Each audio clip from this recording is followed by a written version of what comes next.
আজকে যে বিষয় নিয়ে আলোচনা করব থাম্বনেল দেখে বুঝে গেছেন। আমরা রোগীর চিকিৎসার ক্ষেত্রে অনেক সময় কিছু ভুল করে থাকি। সেই ভুলের কারণে আমাদের রোগীগুলো সুস্থ হয়ে ওঠে না। সেই ভুলের কারণে আমাদের রোগীগুলো আল্লাহর সঙ্গে যে সম্পর্ক, যে কানেকশন হওয়ার কথা ছিল সেটা হয় না। এর কারণ কিন্তু আমরা নিজেই। অনেকেই আমরা জিন ও জাদুর চিকিৎসা করতে গিয়ে অনেক বিষয়ে ভুল করে থাকি। সেই ভুলগুলো থেকে বের হয়ে আসলেই একটা রোগী সঠিক চিকিৎসা পাবে এবং সঠিক রুকাইয়া, সঠিক কোরআনিক চিকিৎসা পেয়ে সে সুস্থ হবে। আল্লাহ পাক তাকে সুস্থ করবে ইনশাআল্লাহ। আপনারা হয়তো জানেন না, আমাদের সমাজে যদি আমরা একটু এদিক সেদিক তাকাই তাহলে আমরা দেখি শতকরা 95% যারা কবিরাজি করে তারা কিন্তু আমাদের সমাজে অবহেলিত। সাধারণ মানুষের চোখে তারা অবহেলিত। সাধারণ মানুষের চোখে বলে এরা কবিরাজ, ধান্দাবাজ। সাধারণ মানুষের কাছে কি এরা হচ্ছে ধাপ্পাবাজ এবং গণকবাজ। কিন্তু প্রকৃতপক্ষে যারা কোরআনিক চিকিৎসক, বাকি 5% তাদেরকেও এই বিষয়গুলো বুঝতে হবে। তাদের কাছেও সেই ভাড়াটাই কিন্তু চলে আসে।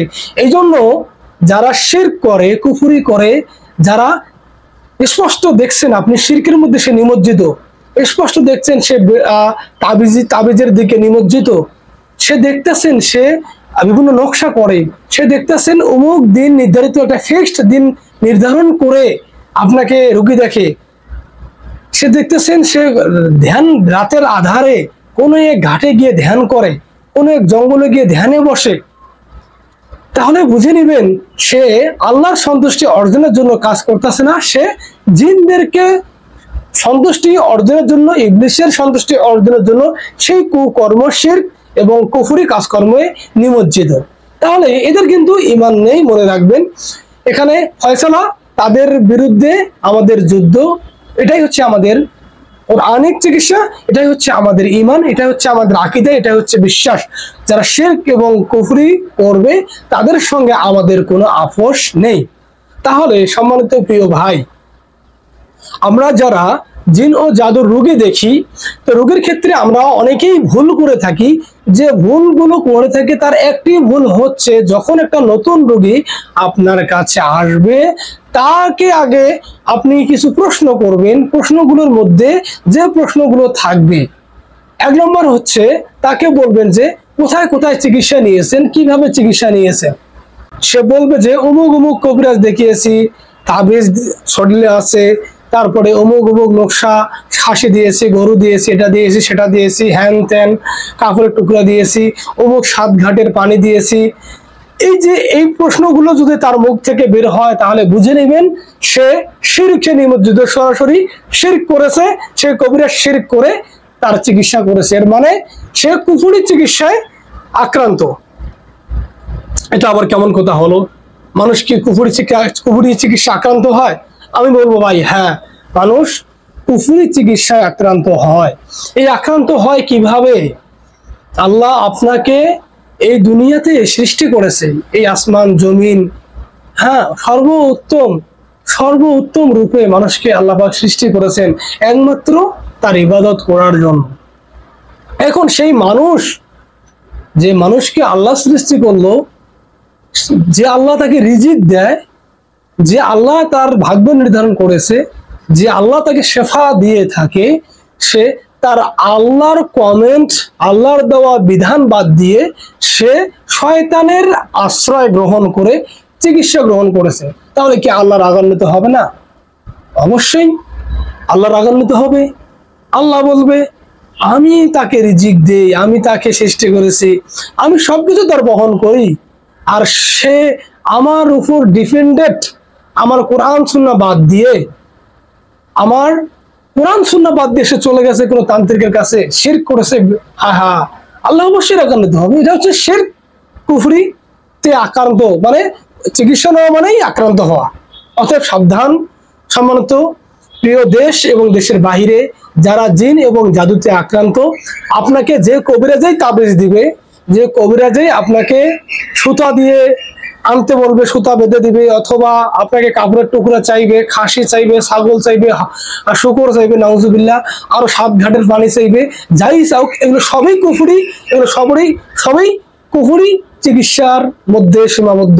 অতএব সকলেই সাবধানতা অবলম্বন করবেন, নিজের ঈমানকে হেফাজত করবেন, কারণ আল্লাহ আপনাকে বিবেক দিয়েছে, বুদ্ধি দিয়েছে, এই শিরক করার জন্য নয়, বেদাত করার জন্য নয়, এই শিরক কুফরি চিকিৎসা নেওয়ার জন্য নয়। অতএব কোরআন সুন্নাহর আলোকেই আপনাকে চিকিৎসা নিতে হবে। তো সম্মানিত প্রিয় দর্শক, সম্মানিত প্রিয় রাখি বিন্দুগণ, যারা জিন ও জাদুর চিকিৎসা করেন, আমি আপনাদেরকে বলতে চাই, আপনারা শুরুতেই তাকে কালেমা শাহাদাত পাঠ করাবেন, অথবা যারা চিকিৎসা নিয়েছেন অবশ্যই আপনারা তওবার নিয়তে, হ্যাঁ তওবা তো করবেনই, অবশ্যই ইস্তেগফার পাঠ করুন বারবার। এবং আপনি যে শিরকে আক্রান্ত হয়েছেন, কুফরি চিকিৎসা আক্রান্ত হয়েছেন, সেজন্য আপনাকে আল্লাহর নিকটে ফিরে এসে তওবা করে কালেমা শাহাদাত নতুন করে পাঠ করতে হবে, যে ইয়া রব্বুল আলামিন, ইয়া রব্বুল আলামিন, ইয়া রহমান ইয়া রহিম ইয়া কারীম, আমি তো কুফরি চিকিৎসা নিয়েছি, আমার তো ভুল হয়েছে, আমার তো ঈমান চলে গেছে, আল্লাহ আমি তওবা করতেছি, আস্তাগফিরুল্লাহ আল্লাযী লা ইলাহা ইল্লা হুয়াল হাইয়ুল কাইয়্যুম, আমি নতুন করে কালেমা শাহাদাত পাঠ করছি। অতএব সম্মানিত প্রিয় দিনী ভাই, নতুন করে কালেমা শাহাদাত পাঠ করাবেন রোগীকে, অথবা আপনি যদি চিকিৎসা নিয়ে থাকেন অলরেডি আপনিও পড়বেন।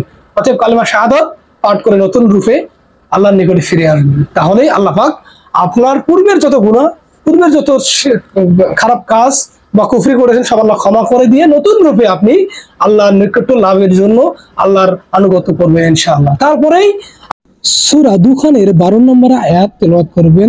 আয়াতটি হচ্ছে রব্বান নাকশিফ আন্নাল আযাবা ইন্না মুমিনুন। অর্থ যদি আমরা দেখি, এর অর্থ হচ্ছে, হে আল্লাহ আমার উপর থেকে, আমাদের উপর থেকে আযাব তুলে নাও, নিশ্চয়ই আমরা মুমিন হব। সম্মানিত প্রিয় দিনী ভাই, এই জন্য এই আয়াতটা জরুরি পাঠ করে নেবেন বেশি বেশি। তারপরেই সূরা তাওবার 1 নম্বর আয়াত পাঠ করবেন। আয়াতটি হচ্ছে আউযু বিল্লাহি মিনাশ শাইতানির রাজিম, বারাআতুম মিনাল্লাহি ওয়া রাসূলিহি ইলাল্লাযিনা আহাদতুম মিনাল মুশরিকিন। এই আয়াতটা পাঠ করে নেবেন। এই আয়াত পাঠ করার পরেই আপনি রোগীর চিকিৎসা শুরু করে দিবেন। আর আপনি যদি কারো কাছে চিকিৎসা না নিয়ে থাকেন, কুফরি চিকিৎসা নিয়েছেন বা কুফরি চিকিৎসা আক্রান্ত হয়েছেন, সেক্ষেত্রে আপনারাও এই আমলটা করবেন, এই আয়াতগুলো পাঠ করেই চিকিৎসা শুরু করবেন, বা আপনি এই আমল করে আল্লাহর দিকে ফিরে এসে আল্লাহর নৈকট্য লাভের জন্য সালাত এবং সুন্নাহসম্মত যত আমল আছে সব করবেন ইনশাআল্লাহ। সম্মানিত প্রিয় দর্শক, আজকে এই পর্যন্তই। আপনাকে কয়েকটা কথা বলার জন্য অনেকদিন পর ভিডিওতে এসেছি, মূলত আপনার উপকারের জন্য, আপনার ভালোর জন্য।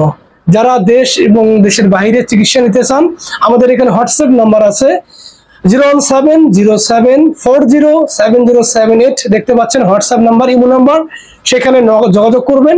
আমরা ভিডিও কলে, অডিও কলে ইনশাল্লাহ কাজ করে থাকি, এবং আমাদের নিয়ামতপ্রাপ্ত ব্যক্তি দিয়েও, যদি মনে করেন যে রোগী ভিডিও কলে আসতে পারবে না, অডিও কলেও আসতে পারবে না, তারপরেও আমরা কাজ করব ইনশাল্লাহ।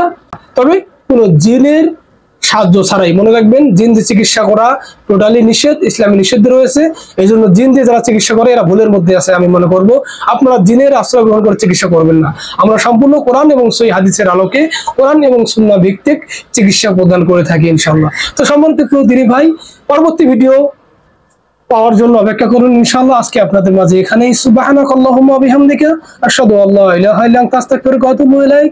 আসসালামু আলাইকুম ওয়া রাহমাতুল্লাহি ওয়া বারাকাতুহু।